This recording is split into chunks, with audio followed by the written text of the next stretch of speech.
Réputée dans les années 80 et 90, la marque Arai a depuis cédé du terrain face à une concurrence féroce. Certains utilisateurs lui reprochent par exemple des choix techniques très arrêtés. Pourtant, ceux-ci ont une raison d'être bien spécifique, loin du marketing. Pour mieux comprendre cette philosophie, nous nous sommes rendus aux Pays-Bas, au centre européen du fabricant nippon. On est au centre d'inspiration Arai. Donc c'était les anciens entrepôts de chez Arai et maintenant on s'en sert pour faire les formations pour les revendeurs et expliquer aux journalistes la philosophie Arai, le procédé de fabrication des casques Arai et puis expliquer les différents tests. On est aux Pays-Bas, donc on est à Hoevelaken, c'est un petit village à côté de Amersfoort et c'est là le siège d'Arai Europe. Et à partir de là, on a différents importateurs dans chaque pays européen et c'est de là qu'on distribue les casques Arai en Europe.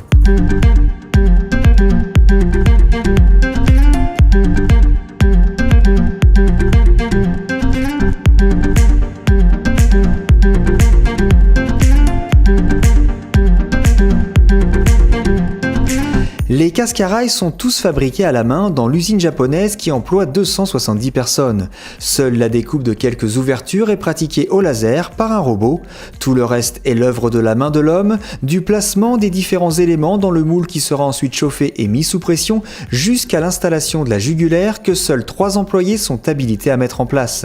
L'insertion de l'EPS et la pose de l'autocollant Arai sont également manuelles. Il faut compter environ 18 heures de travail humain et de vérification pour achever un casque complet. Tout commence par une coque en argile avant la simulation informatique. La coque est alors numérisée, le moule est conçu à partir de là. La superfibre, bobinée et découpée, est ensuite extrudée pour être plaquée dans le moule.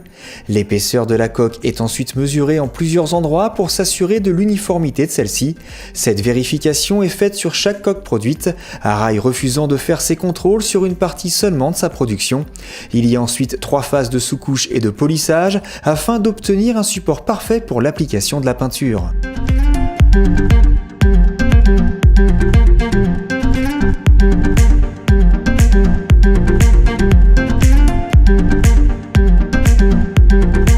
Au centre d'inspiration Arai, la marque s'assure que ses produits correspondent aux critères maison pour la bonne protection des motards, mais aussi qu'elle ne rencontrera aucun souci lors des tests d'homologation.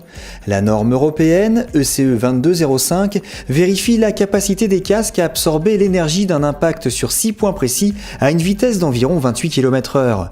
Comme l'exige cette norme, les tests se font en plaçant une tête mécanique de 6 kg dans le casque. Les 3 accéléromètres qu'elle embarque indiquent très précisément la quantité d'énergie que le casque transmet à l'issue d'une chute de plusieurs mètres de haut. Le fabricant estime pour sa part qu'un casque doit protéger son porteur et non se contenter de passer les tests. C'est pour cette raison qu'Arai teste ses produits sur une zone très large. Pour la marque japonaise, lors d'une chute, on ne choisit pas l'endroit où le casque va rencontrer un obstacle. La marque ajoute également un test de pénétration au cours duquel une pointe de 3 kg est lâchée depuis 3 mètres de haut et ne doit pas traverser la couche d'ensemble protégeant la tête de son porteur. L'autre credo des casques Arai est leur faculté à glisser. Pour cette raison, ils conservent une forme aussi ronde que possible, sans arêtes saillantes ou ailerons démesurés.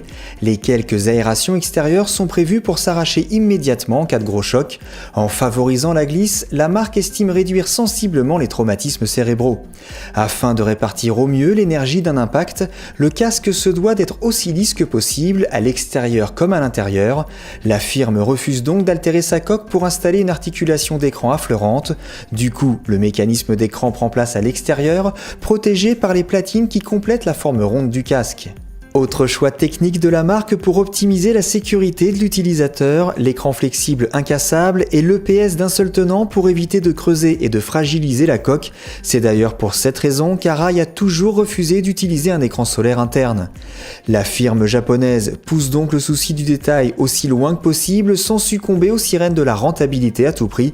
Selon Aki Arai, 3e génération de la famille à diriger une société qui refuse les actionnaires afin de rester libre de ses choix, c'est la condition sine qua non pour garantir la meilleure protection au monde.